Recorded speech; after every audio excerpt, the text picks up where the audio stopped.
56 की ओर बढ़ते हुए साथियों,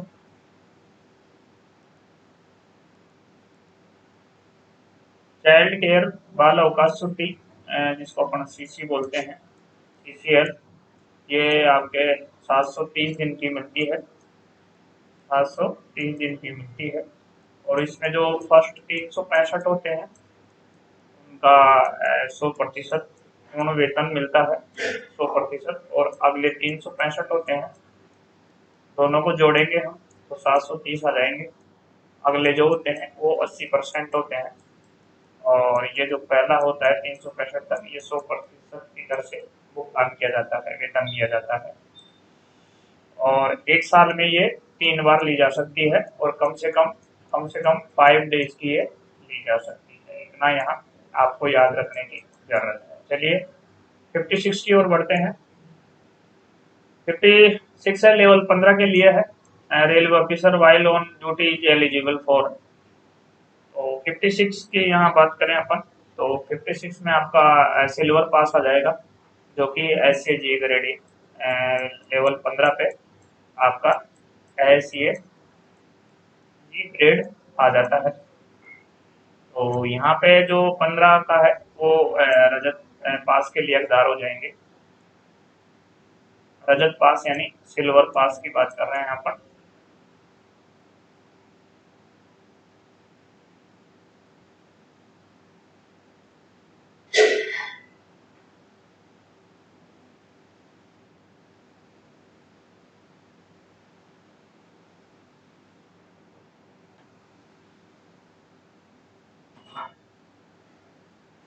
तो ऑप्शन भी आपका यहाँ करेक्ट हो जाएगा। ये प्लेटिनम पास आजकल हटा दिया गया है।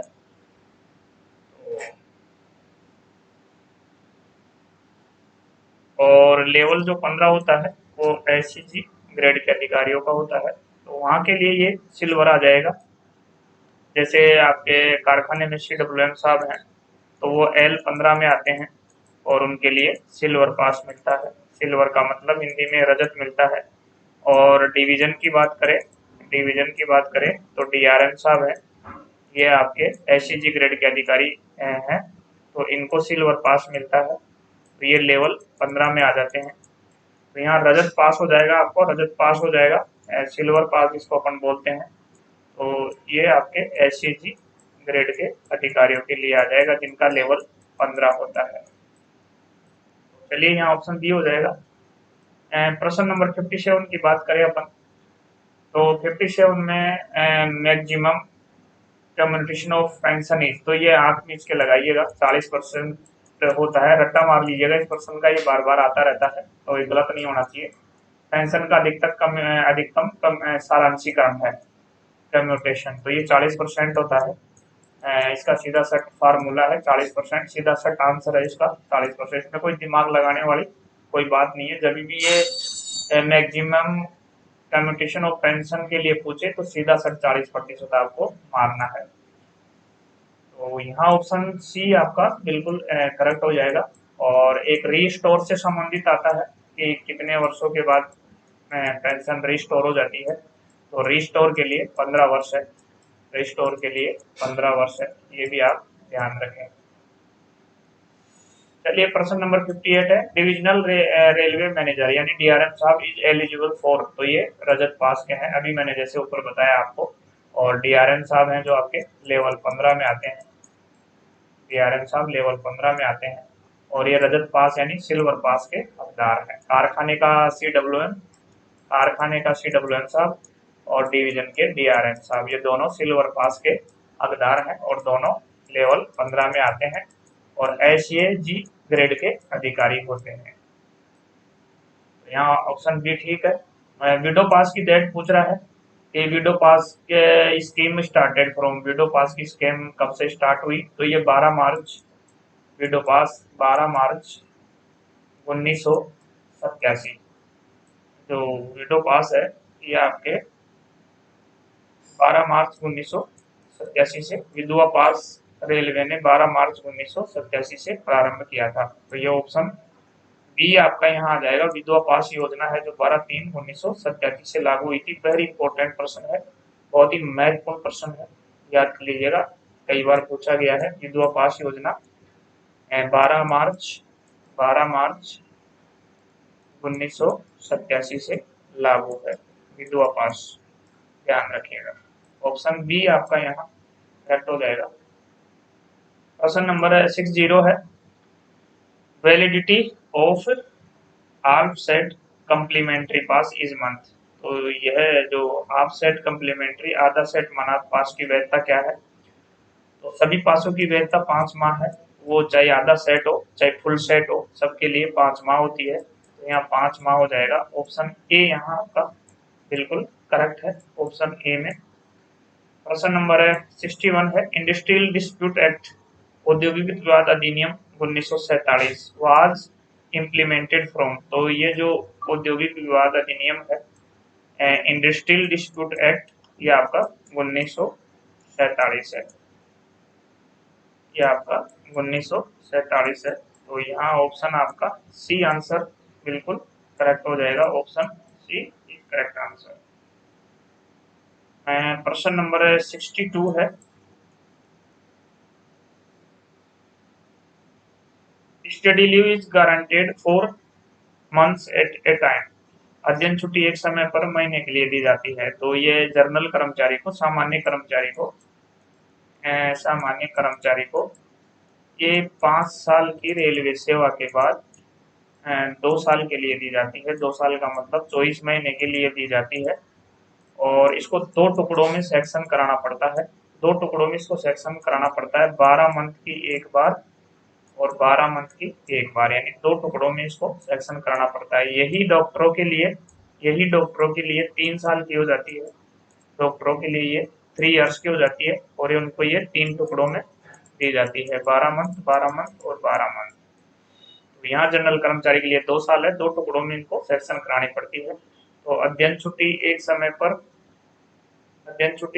पर study leave is guaranteed for, ये तो 24 महीने के लिए दी जाती है, लेकिन इसको 24 मंथ की दी जाती है, लेकिन एक समय पर इसको 12 महीने की, यानी एक समय पर 12 महीने की दी जाती है। और इसको टोटल ये 24 मंथ की दी जाती है, लेकिन इसको 2 बार में सेक्शन कराना पड़ता है, 12 महीने प्लस 12 महीने, तो 2 बार में ये सेक्शन करानी पड़ती है। तो यहाँ ऑप्शन बी आपका बिल्कुल करेक्ट है। प्रश्न नंबर आपके प्रश्न नंबर आपके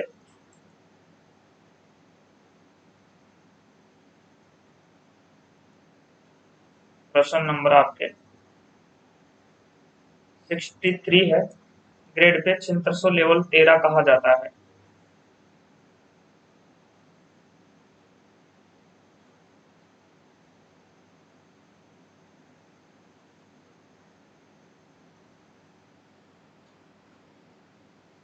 तो ये जेएजी जेए ग्रेड बोला जाता है, यानी ऑप्शन ए यहाँ आपका करेक्ट हो जाएगा। आप इसमें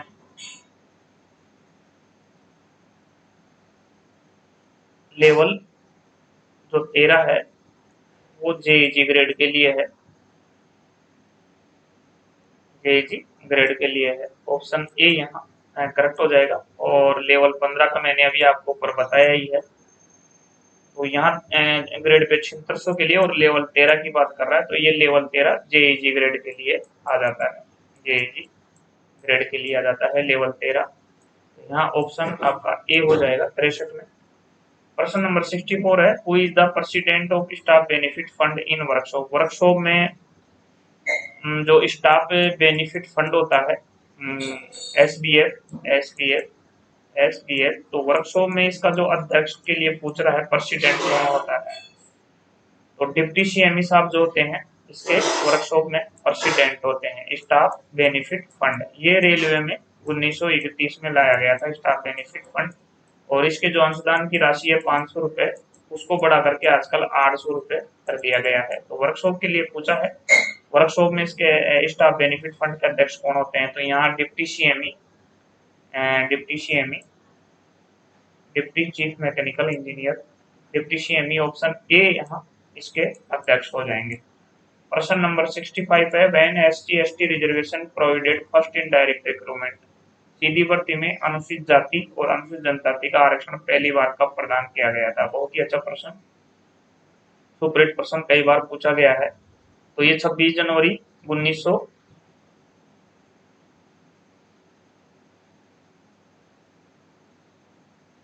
ये 26 जनवरी 1950 को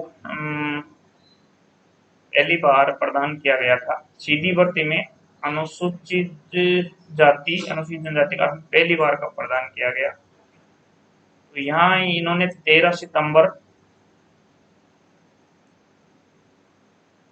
1950 दे रखा है। 13 सितंबर 1950 डायरेक्ट भर्ती में 13 सितंबर 1950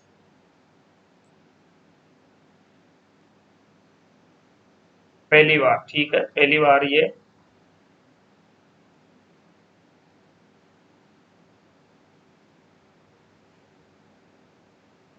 26 जनवरी 1950। मेरे हिसाब से ये 26 जनवरी 1950 होना चाहिए साथियों। आप बता सकते हैं इसको कमेंट बॉक्स में, इसका राइट आंसर क्या होगा। मेरे हिसाब से ये 26 जनवरी 1950 है, और पेपर हो रहा है रेलवे के हिसाब से इसको हम 13 सितंबर 1950 ले रहे हैं। मेरे हिसाब से ये 26 जनवरी 1950 होना चाहिए। आप इसे कमेंट बॉक्स में बता सकते हैं प्रश्न नंबर 65 के लिए। चलिए, अब यहाँ 26 जनवरी 1950 दिया हुआ नहीं है, 13 सितंबर 1950 दे रखा है। तो हम यहाँ ऑप्शन बी या 26 जनवरी 1950 यहाँ दे नहीं रखा है, तो फिर हम यहाँ 13 सितंबर 1950 लेंगे। तो जो भी गलत, इसका राइट आंसर आप कमेंट्स बॉक्स में दें, कौन सा सही है, 26 जनवरी 1950 या 13 सितंबर 1950। चलिए, प्रश्न नंबर 66 है, L shape roster is applicable in both recruitment and promotional categories separately where the total cadre is less than. L shape roster भर्ती और प्रोन्नति दोनों श्रेणियों में लागू होता है, जहां कुल सर्वांक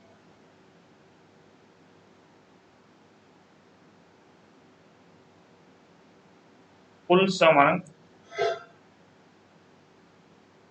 15 से कम। ठीक है, 15 से कम है। ऑप्शन सी यहाँ बिल्कुल करेक्ट है। प्रश्न नंबर 67 है, L shape roster is operated, तो ये रोटेशन के आधार पर है, based on rotation. L shape जो रोस्टर है वो ऑपरेटेड रोटेशन के आधार पे होता है। तो यहाँ डी ऑप्शन 67 में डी ऑप्शन लेंगे हम।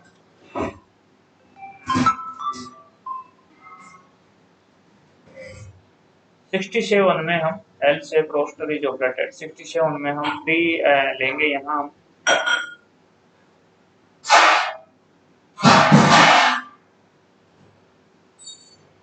रोटेशन के आधार। प्रश्न नंबर 68 है, best among the failed candidates may be given ad hoc promotion if he secured in written test minimum।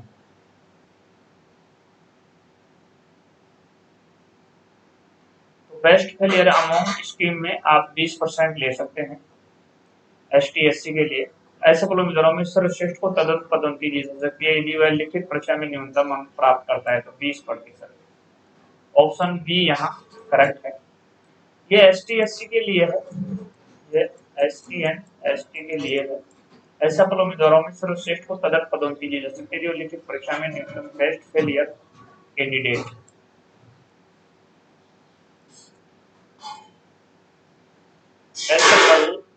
Best among the failed candidates may be given ad hoc promotion if he secured in written test minimum। ऐसे उम्मीदवारों में से सर्वश्रेष्ठ को तदर्थ पदोन्नति दी जा सकती है यदि वो लिखित परीक्षा में न्यूनतम अंक प्राप्त करता है। 20%, 20% है, बिल्कुल करेक्ट आंसर है, 20% है। और यहाँ पर 68 में बी आंसर ले लेंगे। क्वेश्चन नंबर 69 है, board of inquiry appointed by the disciplinary authority have members. तो यहाँ जो है आपका वो 3 सदस्य है, 2 सदस्यों से कम नहीं। अच्छा, संख्या पूछी है, board of inquiry appointed by the disciplinary authority have members, तो अनुशासनात्मक प्राधिकरण द्वारा नियुक्त जांच बोर्ड के सदस्य हैं, तो यहाँ 2 सदस्यों से कम नहीं होने चाहिए, यहाँ 2 सदस्यों से कम नहीं होने चाहिए। बी ऑप्शन यहाँ करेक्ट है।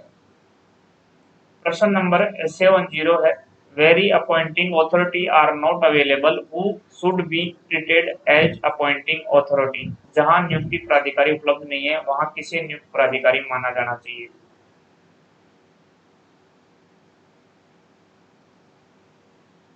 तो वहां जीएम महोदय को माना जाएगा, जनरल मैनेजर। ऑप्शन सी आपका यहाँ करेक्ट आंसर है। प्रश्न नंबर 71 है, who is competent authority to make rule on railway service discipline and appeal rules 1 October 1968। तो इसके लिए प्रेसिडेंट ऑफ इंडिया है। कई बार ये प्रश्न आता रहता है। प्रेसिडेंट ऑफ इंडिया भारत का राष्ट्रपति। बिल्कुल करेक्ट आंसर है यहाँ आपका। 72 है, when casual labours can be governed under the railway discipline rules. आकस्मिक मजदूर कब रेलवे अनुशासित नियमों के तहत शासित किया जा सकता है? तो वो होगा अस्थायी दर्जा प्राप्त करने के बाद, यानी after attaining temporary status. Option C आपका यहाँ करेक्ट आंसर है। प्रश्न नंबर 3 है, how many annexure are attach with major penalty charge memorandum. देखिए मेजर पेनल्टी के लिए है, मेजर पेनल्टी के लिए है तो यहाँ 4 अनेक्सर हो जाएंगे। मेजर पेनल्टी के लिए है तो यहाँ 4 हो जाएंगे। Option D, option D correct है। 73 में डी आंसर बिल्कुल करेक्ट है, तो यहाँ 4 अनक्षर हो जाएंगे। ऑप्शन डी करेक्ट आंसर है। 74 है, if an employee is placed under suspension on the date of retirement who is component to sign the chargesheet. तो ये हो जाएगा डिसिप्लिन अथॉरिटी। ऑप्शन सी आपका यहाँ बिल्कुल करेक्ट है। 75 है, inquiry is not mandatory under rule. Inquiry is not mandatory यानी जांच अनिवार्य नहीं है, यानी जांच अनिवार्य नहीं है। तो ये 14(2) है साथियों। ये बहुत बार प्रश्न है, very very important, super hit हो चुका है ये प्रश्न, कई बार होता है ये। 14/2 नहीं, 14 ब्रैकेट में 14(2) ये ऐसा रूल है जिसमें रेलवे कोई छानबीन नहीं करता, कोई कमेटी नहीं बैठती, कोई किसी प्रकार की इंक्वायरी नहीं होती है, सीधा रेलवे फ्रॉम सर्विस कर दिया जाता है। 14(2) के तहत सीधा इसको बाहर का रास्ता दिखा दिया जाता है। तो यहाँ जो 75 है, inquiry is not mandatory under rule 14(2), यहाँ आपका ऑप्शन बी बिल्कुल करेक्ट हो जाएगा। और ये सुपरहिट प्रश्न हो चुका है, इसका सीधा रट्टा मार लीजिए, ये कई बार आता है, बहुत बार ही आया है। तो ये रूल 14(2). प्रश्न नंबर 76 है, नियम के तहत जांच अनिवार्य नहीं है। तो ये नियम 14 सही है। सीधा आपको रिमूव फ्रॉम सर्विस कर दिया जाता है, कोई छानबीन नहीं होती, कोई जांच नहीं होती, सीधा आपको बाहर का रास्ता दिखा दिया जाता है, रेलवे से निकाल दिया जाता है। तो यहाँ ऑप्शन बी आपका करेक्ट है। 75 में बी आंसर करेक्ट। 76 है, inquiry officer's report is to be supply to. जांच अधिकारी की रिपोर्ट को सप्लाई किया जाना है। तो ये आपके इसमें हो जाएगा, जांच अधिकारी की रिपोर्ट को जो चार्ज ऑफिसर होता है, चार्ज ऑफिसर होता है, inquiry officer's report is to be supplied to. तो ये जो प्रभारी अधिकारी होता है, चार्ज ऑफिसर होता है, उसको ये सप्लाई किया जाता है। तो ऑप्शन सी यहाँ करेक्ट हो जाएगा। प्रश्न नंबर 77 है, एक डिवीजन से दूसरे डिवीजन में स्थानांतरण पर यदि कोई कर्मचारी पोस्टिंग के नए स्थान पर ड्यूटी के लिए रिपोर्ट नहीं करता है तो अनुशासनात्मक कार्रवाई करने के लिए सक्षम अधिकारी कौन होगा? तो इसके लिए नई जगह पर DNDA प्राधिकरण, उसके लिए, यानी option B discipline and appeal authority at new place. तो इसके लिए discipline and appeal authority DNDA प्राधिकरण, इसके लिए सक्षम अधिकारी होगा। ऑप्शन बी यहाँ आपका करेक्ट है। प्रश्न नंबर 78 है, what is the method of calculation for surrender and accretion of post. समर्पण और पदों के सृजन के लिए गणना का तरीका क्या है? तो यहाँ पे सी है, मीन पे plus DP plus DA, mean पे प्लस डीपी प्लस डीए, यानी औसत माध्य वेतन, औसत माध्य वेतन डीपी डीए। तो यहाँ ऑप्शन सी आपका करेक्ट हो जाएगा। 79 है, how surplus staff are identified, अधिशेष कर्मचारियों की पहचान कैसे की जा सकती है?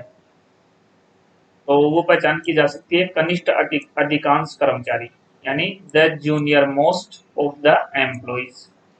ऑप्शन सी यहाँ करेक्ट आंसर हो जाएगा।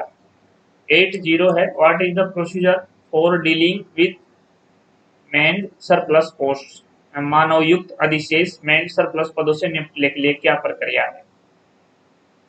तो इसके लिए स्टाफ प्रोफाइल और पुनर्तैनाती योजना तैयार की जानी चाहिए। Staff profile and redevelopment plan should be drawn. Option C यहाँ आपका करेक्ट हो जाएगा। प्रश्न नंबर 81 है, what is the time limit prescribed for completing the process of redevelopment of surplus staff in the case of grades having element of DRQ. DRQ के तहत वाले grade के मामले में अधिशेष कर्मचारियों की पुनः तैनाती की प्रक्रिया को पूरा करने के लिए निर्धारित समय सीमा क्या है? तो इसके तहत 4 महीने हैं। Option C 4 months, option C आपका यहाँ करेक्ट हो जाएगा। What is the procedure to accommodate the staff rendered surplus where vacant post are not available. जहां रिक्त पद उपलब्ध नहीं है वहां अधिशेष प्रदान किए गए कर्मचारियों सरप्लस स्टाफ को समायोजित करने की प्रक्रिया क्या है? तो वहां विशेष अधिशेष के पदों का सृजन करना। Option C to create special supernumerary post. Option C आपका यहाँ करेक्ट हो जाएगा। 83 है, educational faculties provided by the railways are generally confined to, यानी रेलवे द्वारा प्रदान की जाने वाली शैक्षिक सुविधाएं आमतौर पर सीमित हैं।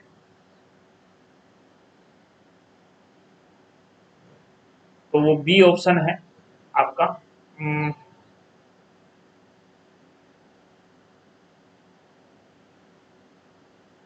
School level, college level, technical level, professional level. Educational faculties provided by the railways are generally confirm to, ये जो इसमें यहाँ जो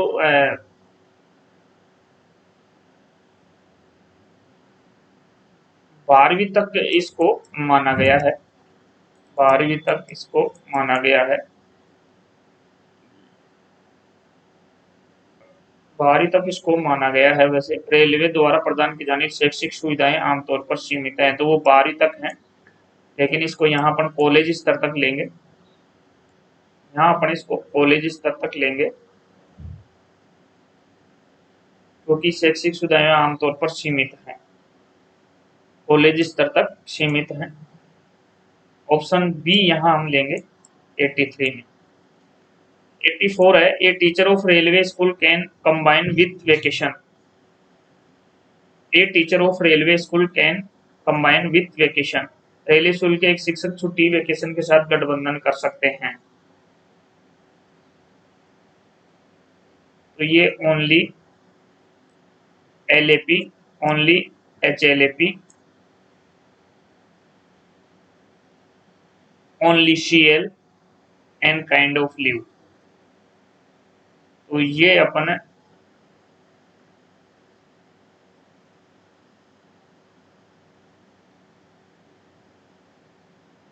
एक टीचर ऑफ रेलवे, ये ओनली एलएपी और ओनली एचएलएपी तक हम कर सकते हैं। Only CL any kind of leave, किसी प्रकार की छुट्टी नहीं। इसमें साथियों जो राइट आंसर बनता है वो ओनली एलएपी और एचएलएपी दोनों इसमें हैं। तो यहाँ हम आंसर देखें तो ये जो बैठ नहीं रहा है, ये जो यहाँ जो सही है वो फर्स्ट भी सही है और बी भी सही है, सीएल यहाँ सही नहीं है, किसी प्रकार की छुट्टी यहाँ सही नहीं है। तो इसके इसमें दोनों शामिल हैं, ओनली एलएपी और ओनली एलएचपी, इसमें दोनों शामिल हैं। तो इस हिसाब से देखें तो इसके यहाँ 2 उत्तर बनते हैं, तो 2 उत्तर बनते हैं, तो ये ऑप्शन सही नहीं है, इसलिए हम इस प्रश्न को छोड़ रहे हैं। यदि आपके माइंड में इसका क्लियर है तो आप कमेंट्स बॉक्स में बता सकते हैं 84 में। वैसे यहाँ पे मेरे हिसाब से LAP, ओनली LAP या ओनली LHP, यहाँ दोनों उत्तर सही हैं। तो इस हिसाब से ये एक्यूरेट यहाँ जो ऑप्शन है वो दिए नहीं है। तो इसका राइट आंसर अगर आप बता सकते हैं तो आप बिल्कुल कमेंट बॉक्स में इसका दे सकते हैं, कमेंट बॉक्स में इसका दे सकते हैं 84 का। हम इसको यहाँ छोड़ रहे हैं 84 को। 85 है, joint consultative machinery scheme was introduced in year. संयुक्त परामर्शदात्री योजना, ये उसके लिए JCM के लिए है। और जॉइंट इसकी जो फुल फॉर्म होती है वो होती है जॉइंट, सी से होती है कंसल्टेटिव और मशीनरी। ये आपकी 1966 है, 1966 है। संयुक्त परामर्शदात्री योजना जॉइंट कंसल्टिव मशीनरी, संयुक्त परामर्शदात्री योजना जॉइंट कंसल्टिव मशीनरी किस वर्ष में शुरू की गई? तो ये 1966 में की गई थी। ऑप्शन सी यहाँ बिल्कुल करेक्ट है। 86 है, the national council is chaired by, राष्ट्रीय परिषद की अध्यक्षता में है। तो 86 में आपका यहाँ कैबिनेट सेक्रेटरी हो जाएगा। ऑप्शन बी बिल्कुल सही है, कैबिनेट सचिव, option B. Staff in a pay range of are eligible for allotment of type 5 quarters. Type 5 quarters के लिए यहाँ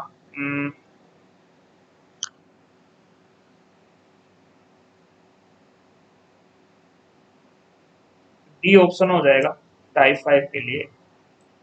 टाइप 5 के लिए, टाइप 5 के लिए यहाँ 7600 ग्रेड पे हो जाएगा, 7600 ग्रेड पे हो जाएगा। तो यहाँ डी ऑप्शन बिल्कुल एक्यूरेट है। Staff in pay range of 7600 grade pay are eligible for allotment of type 5 quarters. तो यहाँ 87 में डी ले लेंगे हम। 88 है, wards of group D staff are eligible for CG appointment in group D only. Group D के staff के ward केवल ग्रुप डी में CG नियुक्ति के लिए पात्र है। तो ये गलत है, फॉल्स, ऑप्शन बी। 89 है, name the online grievance redressal machinery for railway. तो ये आपके निवारण हो जाएगा, ऑप्शन बी निवारण। रेलवे के लिए ऑनलाइन शिकायत निवारण मशीनरी का नाम है, तो ये निवारण आ जाएगा, ऑप्शन बी। प्रश्न नंबर 90 है, how many days notice should be given before going to strike in public service. लोक सेवा पब्लिक सर्विस में हड़ताल पर जाने से पहले कितने दिन का पहले नोटिस दिया जाना चाहिए? बहुत ही सुपरहिट प्रश्न है, बार बार रिपीट होता रहता है। तो लोक सेवा पब्लिक सर्विस में हड़ताल पर जाने से पहले कितने दिन का नोटिस दिया जाना चाहिए?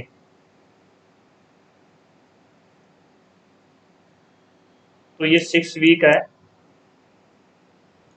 और दिनों में पूछे तो 45 डेज यहाँ हो जाएगा। तो यहाँ 6 वीक हो जाएगा।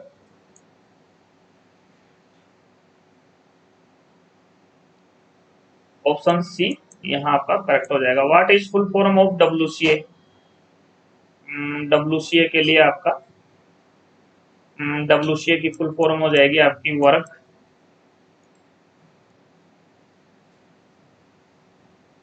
और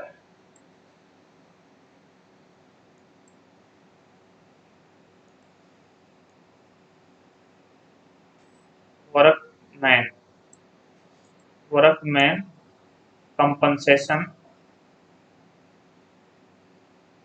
workman compensation act. C answer यहाँ 93 में हो जाएगा, क्योंकि ये वर्कर्स ये गलत है, वर्किंग भी गलत है, ये वर्क कंपनसेशन एक्ट है ये भी गलत है, यानी C answer workman compensation act, यानी सी आंसर 91 में करेक्ट हो जाएगा। यहाँ WCA का पूर्ण रूप क्या है? तो ये वर्कमैन कंपनसेशन एक्ट है। सी आंसर यहाँ बिल्कुल करेक्ट हो जाएगा। 92 है, who appointments the welfare inspector under the workshop act. ये राज्य सरकार आएगा इसमें, state government, option B. Who appoints the welfare inspector under the workshop act. कार्यशाला अधिनियम वर्कशॉप एक्ट के तहत कल्याण निरीक्षक की नियुक्ति कौन करता है? तो ये स्टेट गवर्नमेंट करती है, ये आपके स्टेट गवर्नमेंट करती है। ऑप्शन बी यहाँ आपका करेक्ट है। प्रश्न नंबर 93 है, CAT was established in year. CAT was established in year, CAT वर्ष में स्थापित किया गया था।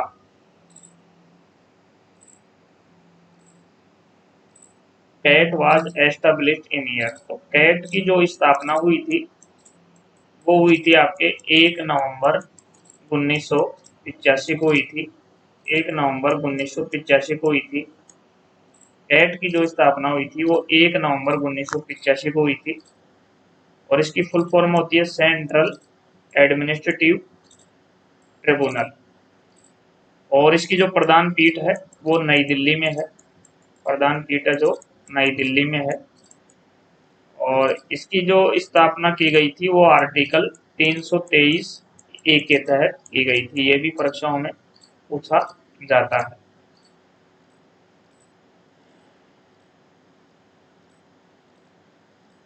तो यहाँ आपका 1985 ऑप्शन सी आंसर आपका यहाँ करेक्ट हो जाएगा।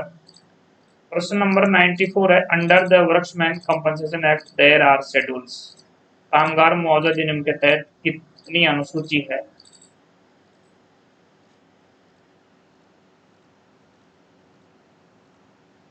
तो ये 4 सूची है, 4 शेड्यूल्स हैं।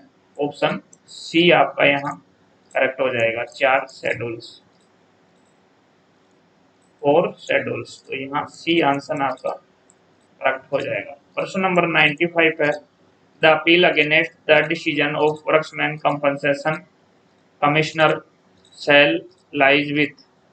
कर्मकार क्षतिपूर्ति आयुक्त वर्कमैन कंपनसेशन कमिश्नर के निर्णय के विरुद्ध अपील निम्न के साथ होगी। तो वो कैट है। कर्मकार क्षतिपूर्ति आयुक्त वर्कमैन कंपनसेशन कमीशन के निर्णय के विरुद्ध अपील निम्न के साथ होगी। Supreme court, high court, CAT, labour court.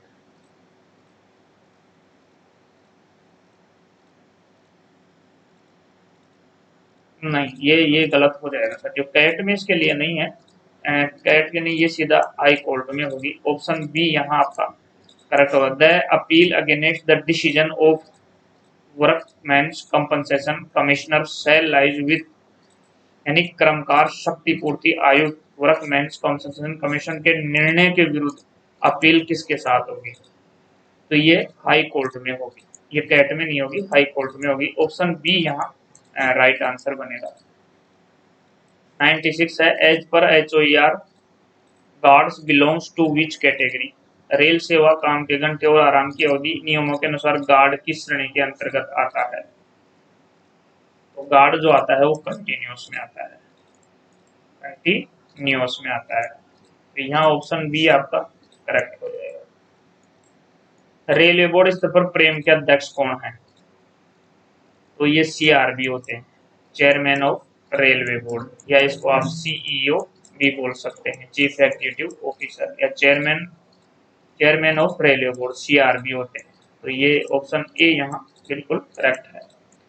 Participation of railway employment in management, इसकी मीटिंग है जो 3 महीने में 1 बार होती है और 1 साल में ये 4 बार होती है। प्रश्न नंबर 91 है, canteens in Indian railway are of types.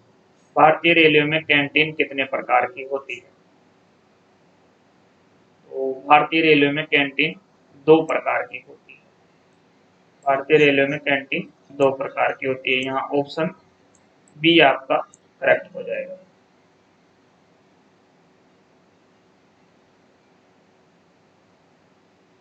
Ninety nine है, there are types of cooperative society in Indian railway. भारतीय रेलवे में कितने प्रकार की सहकारी समितियां हैं? तो ये 3 प्रकार की सहकारी समितियां हैं। ऑप्शन ए यहाँ आपका करेक्ट हो जाएगा, 3 प्रकार की सहकारी समितियां हैं। प्रश्न नंबर 100 है, in India writs are issued by the high court under article of the constitution of India. Bharat में भारत के संविधान के अनुच्छेद के तहत उच्च न्यायालय द्वारा रिट जारी किए जाते हैं? तो वो 226 है। ऑप्शन डी यहाँ करेक्ट हो जाएगा। ऑप्शन डी यहाँ करेक्ट हो जाएगा। चलिए साथियों, अब राजभाषा के प्रश्न है जो कि हम फटाफट देख लेते हैं। 101 है, संविधान सभा ने हिंदी को राजभाषा के रूप में कब स्वीकार किया गया? तो ये 14 सितंबर 1949 को किया। ऑप्शन सी आपका यहाँ करेक्ट हो जाएगा। और प्रश्न नंबर 102 है, संविधान का भाग 17 संसद में किस तारीख को पारित हुआ था? तो ये जो पारित हुआ था ये आपके 14 सितंबर 1949 को हुआ था। Option C. संविधान के किस अनुच्छेद में राजभाषा आयोग गठन संबंधी प्रावधान है? तो ये अनुच्छेद 344(1) में है। ऑप्शन ए यहाँ हो जाएगा। संविधान के किस अनुच्छेद के अनुसार संसदीय राजभाषा समिति का गठन किया गया है? तो ये अनुच्छेद 344(4) के तहत किया गया है। Option D. राजभाषा का वीडियो साथियों मैं अलग से बनाता हूँ, और इस प्रश्न पत्र का भी, ये जो 10 राजभाषा के प्रश्न हैं इनका मैंने अलग से वीडियो बना रखा है, तो आप वो वीडियो देख सकते हैं। यहाँ मैं सिर्फ उत्तर बता रहा हूँ। इसका विशेष एक्सप्लेन के साथ आप देखना चाहते हैं तो इसका 10 प्रश्नों का अलग से वीडियो है इस पेपर का, वो आप मेरे वीडियो में देख सकते हैं बैक जा करके। संविधान के अनुसार संसदीय राजभाषा समिति में कितने सदस्य होते हैं? तो ये 30 होते हैं। Option B. संविधान के अनुसार संसदीय राजभाषा समिति में लोकसभा के कितने सदस्य होते हैं? तो ये 20 होते हैं। Option A. और संविधान के अनुसार संसदीय राजभाषा समिति में राज्यसभा के कितने सदस्य होते हैं? तो ये 10 होते हैं। ऑप्शन बी यहाँ करेक्ट है। संविधान के किस अनुच्छेद में हिंदी भाषा के विकास के लिए निर्देश दिए गए हैं? तो ये 351 में दिए गए हैं। ऑप्शन सी यहाँ आपका करेक्ट हो जाएगा। संविधान की 8वीं अनुसूची में कितनी भाषाओं को शामिल किया गया है? तो वर्तमान में 22 भाषाएं शामिल हैं। ऑप्शन बी आपका यहाँ करेक्ट आंसर हो जाएगा। केंद्रीय हिंदी समिति की अध्यक्ष कौन होते हैं? तो केंद्रीय हिंदी समिति के अध्यक्ष प्रधानमंत्री जी होते हैं। ऑप्शन ए यहाँ करेक्ट हो जाएगा। ये जो राजभाषा के 10 प्रश्न हैं साथियों, ये जो राजभाषा के 10 प्रश्न हैं, इनका मैंने अलग से राजभाषा का वीडियो बना रखा है। स्पेशली BR क्लासेज राजभाषा का अलग से वीडियो बनाती है, तो इसका ये 10 प्रश्नों का अलग से पूरा वीडियो बना हुआ है। उसमें विथ एक्सप्लेन मैंने बहुत अच्छी तरीके से इसको बताया है, तो आप वो वीडियो देख सकते हैं राजभाषा के इन 10 प्रश्नों के लिए। बाकी उत्तर तो मैंने आपको यहाँ बता ही दिए हैं। तो चलिए साथियों, thank you very much, thanks for watching this video. हम फिर मिलेंगे एक नए वीडियो में एक नए पेपर के साथ। तब तक मुझे आज्ञा दीजिए। नमस्कार, थैंक यू वेरी मच। जय हिंद, जय रेलवे।